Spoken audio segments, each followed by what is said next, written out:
18 June 2023-এর সকাল 9:30 5 জন মানুষ এই সাবমেরিনে বসে সমুদ্রের নিচে যায়। মানুষগুলো টাইটানিকের ধ্বংসস্তূপ দেখতে যাচ্ছিল, যেটি আজ থেকে প্রায় 100 বছর আগে সমুদ্রে ডুবে গিয়েছিল। এটি একটু বেশি এক্সপেন্সিভ আর এক্সট্রিম ছিল। সাবমেরিনে বসা একজন ব্যক্তি প্রায় 3 কোটি টাকার মতো খরচ করেছে কয়েক ঘন্টার ট্যুরের জন্য। এই ট্রিপ এতটাই এক্সপেন্সিভ হওয়ার কারণ ছিল টাইটানিকের অবস্থান। কারণ টাইটানিক সমুদ্রের অনেকটা গভীরে ছিল, 3810 মিটার গভীরে, মানে পানির প্রায় 4 কিলোমিটার গভীরে। এই যাত্রায় মোট 5 জন মানুষ ছিলেন। তাদের মধ্যে প্রথম ছিলেন ব্রিটিশ নাগরিক হারমিসন, দ্বিতীয় নম্বরে ছিলেন স্টকটন রাশ, তৃতীয় নম্বরে ছিলেন পল হেনরি, আর সর্বশেষ ছিলেন পাকিস্তানের বিজনেস টাইকুন শাহ দাউদ এবং তার ছেলে সুলাইমান। সুলাইমান এই যাত্রায় যেতে ভয় পাচ্ছিল, তার যাওয়ার কোনো ইচ্ছেও ছিল না। কিন্তু তার পিতার মন রক্ষার জন্য সে এই যাত্রায় তার পিতার সঙ্গী হয়। আর এখান থেকেই শুরু হয় 4 দিন ব্যাপী চলা একটি মাল্টিন্যাশনাল রেস্কিউ প্রোগ্রাম। তবে একটি কথা, অনেক বছর আগে এই সাবমেরিন উধাও হয়েছিল যে স্থানে, সেটা হলো আটলান্টিক মহাসাগরে কানাডার পাশে। যেমনটি ম্যাপে দেখতে পাচ্ছেন, ক্যারিবিয়ান আইল্যান্ড নিউ ফাউন্ডল্যান্ড থেকে 600 কিলোমিটার দূরে এই স্থানে সমুদ্রের নিচে টাইটানিকের ধ্বংসস্তূপ পড়েছিল। আসলে টাইটান একটা সাবমেরিন না, এটি একটি সাবমার্সিবল যান ছিল। দুটি জিনিস শুনতে একরকম হলেও এরা একে অপরের থেকে ভিন্ন। সাবমেরিনের নিজস্ব পাওয়ার থাকে, সাবমেরিন নিজে থেকে সমুদ্রের গভীরে যেতে পারে এবং বাইরেও আসতে পারে, কিন্তু সাবমার্সিবলের নিজস্ব পাওয়ার নেই। সাবমার্সিবলের পানির ভেতরে যাওয়ার জন্য, পানির ভেতর থেকে বাইরে আসার জন্য আলাদা সাপোর্ট শিপের দরকার হয়। একটা শিপ যা পানির উপরে অবস্থান করে এবং সবকিছুই নিয়ন্ত্রণ করে। টাইটানের কেসে সাপোর্ট শিপ হিসেবে কাজ করেছিল পোলার 68 I-10 নামের আরেকটি শিপ, যা বানিয়েছিল অসিন গেট কোম্পানি। এই কোম্পানির উদ্দেশ্য ছিল ধনী মানুষদের সমুদ্রের অভ্যন্তরে ট্যুর করানো। এই কোম্পানির আরো দুটো সাবমার্সিবল ছিল।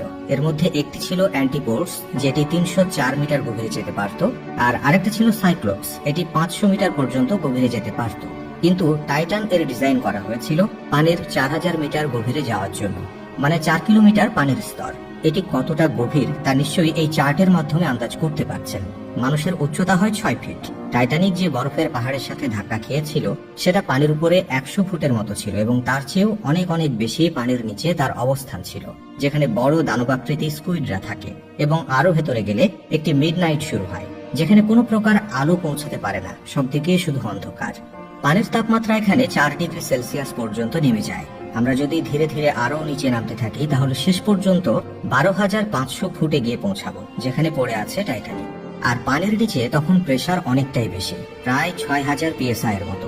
এই প্রেসারকে যদি আমরা সহজ ভাষায় বুঝি, তাহলে তা হবে একজন মানুষের শরীরের উপর কয়েকশো হাতি দাঁড়িয়ে থাকার মতো। টাইটান সাবমার্সিবলে যে জানালাটি ছিল, তাকে বলা হতো ফিউবর্ড। এটা আজ পর্যন্ত কোনো প্রাইভেট কোম্পানির বানানো সবচাইতে বড় জানালা। এই সাবমার্সিবল চালানো হতো একটি ভিডিও গেম কন্ট্রোলারের দ্বারা। এটি নিজের সাপোর্ট শিপের সাথে টেক্সট মেসেজের মাধ্যমে কমিউনিকেশন করতে পারত।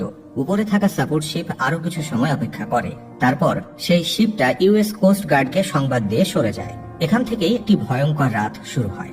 টাইটানে 96 ঘন্টা অথবা 4 দিন বেঁচে থাকার মতো অক্সিজেন ছিল। তার মানে এই রেস্কিউ মিশন যদি করতেই হয়, তাহলে 4 দিনের মধ্যেই করতে হবে। তো দর্শক, টাইটানিককে দেখতে যাওয়া টাইটানের এই রেস্কিউ মিশনও ইতিহাস হয়ে থেকে যায়। তো আজ ভিডিও এই পর্যন্তই।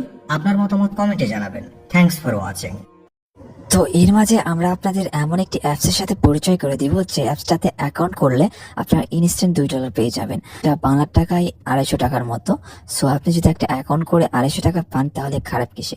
যারা এখানে অ্যাকাউন্ট করতে চান, তারা আপনাদের টেলিগ্রাম অ্যাপসটা ওপেন করুন এবং সার্চ বারে গিয়ে এসটি ইউটিউব চ্যানেল লিখে সার্চ করুন। তারপর এসটি ইউটিউব চ্যানেলটাতে জয়েন করুন। জয়েন করার পর এখানে দেখতে পারবেন এই অ্যাপসটা সম্পর্কে বিস্তারিত ভিডিও, কিভাবে অ্যাকাউন্ট করবেন, কিভাবে উইথড্র করবেন, এভরিথিংস দেওয়া আছে। সো ভিডিওটা দেখে অ্যাকাউন্ট করে নিতে পারেন।